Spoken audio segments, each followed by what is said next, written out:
गुरु ब्रह्मा गुरु विष्णु गुरुदेवो महेश्वरा गुरु साक्षात् परब्रह्मो तस्मै श्री गुरुवे नमः। अखंड मंडलाकारं व्याप्तियेन चराचरं तत्पदं दर्शितं देवं तानमामि गुरुदेव। बोली गुरु भगवान की जय। शुक्लांबरधरं देवं शशिवर्ण चतुर्भुजं प्रसन्नवदनं ध्यायते सर्वविघ्नोपशान्तये। ओम वक्रतुंड महाकाय सूर्यकोटि संप्रभा निर्विघ्नं कुरु मे देवो सर्वकार्येषु सर्वदां। बोली गणपति गजानन भगवान की जय। भगवान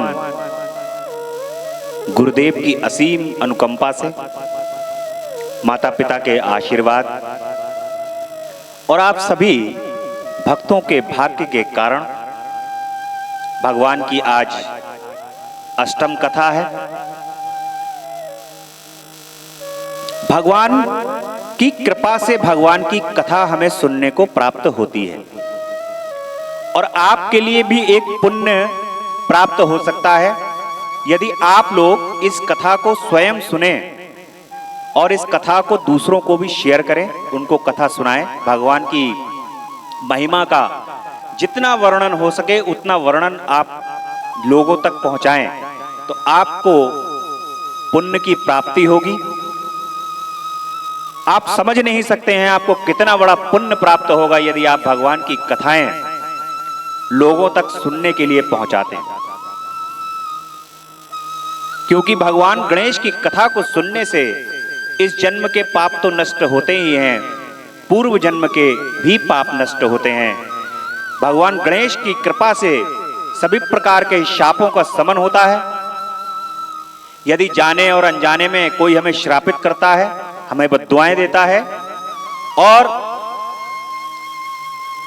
पितरों के रुष्ट हो जाने के कारण भी हमें कभी कभी कष्ट प्राप्त होते हैं, भगवान गणेश की कृपा से वो कष्ट भी दूर होते हैं। क्योंकि भगवान गणेश सभी प्रकार के कष्टों को दूर करने वाले, सभी प्रकार के दोषों को शांत करने वाले हैं। भगवान गणेश की इसीलिए जब हमारे घर में पूजन होता है तो भगवान गणेश प्रथम पूज्य है। यानी कि किसी भी प्रकार की विघ्न हो, बाधाएं हो, कोई भी हमसे रुष्ट हो, किसी प्रकार का श्राप हो, भगवान गणेश की कृपा से वो सभी श्रापों का शमन हो और भगवान गणेश निर्विघ्न हमारे कार्यों को पूर्ण करें, ऐसी कामना के साथ हम कार्यों को प्रारंभ करते हैं। भगवान गणेश की कथा में हमने देखा है कि रुक्मानंद क्वांच मुनि के आश्रम में आकर के किस प्रकार से मुग्धा के श्राप से पीड़ित हो जाते हैं और एक वृक्ष के नीचे आकर के बैठ जाते हैं। वहां पर नारद मुनि आते हैं। महर्षि नारद उनका सारा वृतांत सुनते हैं और नारद मुनि कहते हैं कि इसी प्रकार की समस्या देवराज इंद्र के साथ भी उत्पन्न हुई थी। जिस समस्या से आप पीड़ित हैं रुक्मानंद, उसी प्रकार की समस्या देवराज इंद्र जो स्वर्ग के अधिपति हैं, जिनके हाथ में वज्र है और अनेकों राक्षसों का जिन्होंने वध किया हुआ है, वे भी इसी प्रकार के श्राप से पीड़ित थे और वे अहिल्या और इंद्र और गौतम मुनि की कहानी रुक्मानंद जी को सुनाते हैं। वे कहते हैं कि एक समय की बात है, मैं स्वर्ग की ओर विचरण करता हुआ जा रहा था। वहां पर मैंने देवराज इंद्र को देखा और देवराज इंद्र ने मुझे प्रणाम किया और उचित आसन प्रदान करके मैंने देवराज इंद्र से कहा कि आपके यहाँ स्वर्ग में बहुत अप्सराएं हैं, परंतु धरती पर गौतम मुनि की पत्नी अहिल्या से सुंदर कोई भी नहीं। इस प्रकार से मैंने अहिल्या के सौंदर्य का वर्णन किया। इंद्र मनि ही मन अहिल्या को पाने के लिए अपने मन के अंदर दृढ़ संकल्पित होने लगे। गौतम मुनि के आश्रम में सामने इंद्र पहुंच नहीं सकते, क्योंकि माता अहिल्या जो हैं वो पतिव्रता हैं, धर्मज्ञ हैं, अपने पति के में निष्ठा रखने वाली हैं। परंतु इंद्र यहां पर अहिल्या, माता अहिल्या के साथ यहां पर छल करते हैं। जैसे ही महर्षि गौतम सुबह शौच आदि, स्नान आदि के लिए बाहर जाते हैं, कुछ ही क्षण के उपरांत इंद्र गौतम मुनि का रूप धर के उनके आश्रम में वापस आ जाते हैं। माता अहिल्या उनको दोबारा देख करके चकित रह जाती हैं और कहती हैं कि प्रभु, अभी तो आप यहां से गए थे, किस प्रकार आपका पुनः आगमन हुआ? वे कहते हैं कि मैं अभी नहीं जाऊंगा। और इंद्र जो कि गौतम ऋषि के वेश में होते हैं, वे माता अहिल्या के पास आकर के कहते हैं कि हम दोनों आपस में प्रेम की बातें करें। माता अहिल्या के मन में शंका उत्पन्न होती है और वे कहती हैं कि किस प्रकार से, तुम कौन हो, तुम मेरे पति नहीं हो सकते। इस प्रकार से वे जान लेती हैं और जो भी हो वे सामने आ जाओ। इस प्रकार से इंद्र सामने आ जाते हैं। ये वार्ता माता अहिल्या की और इंद्र की चल रही होती है। इतनी देर में गौतम ऋषि आ जाते हैं और गौतम ऋषि आकर के इंद्र को माता अहिल्या के साथ में देखते हैं, क्रोधित होते हैं और माता अहिल्या उनको लाख कहती हैं कि ये इसमें उनका किसी भी प्रकार का कोई दोष नहीं है, ये इंद्र के ही छल है, इंद्र के छल के कारण है। परंतु वे माता अहिल्या को और इंद्र को दोनों को श्रापित करते हैं। उनको माता अहिल्या को कहते हैं कि तुम पाषाण हो जाओ, पत्थर की हो जाओ, और वे पत्थर का रूप धारण कर लेती हैं। लेकिन माता अहिल्या के गौतम ऋषि को बताने पर कि मैं निर्दोष हूं, किसी भी प्रकार का मेरा कोई दोष नहीं है, तो महर्षि गौतम कहते हैं कि भगवान राम के आने पर, उनके चरण के स्पर्श करने पर तुम पूर्व की भांति ठीक हो जाओगी।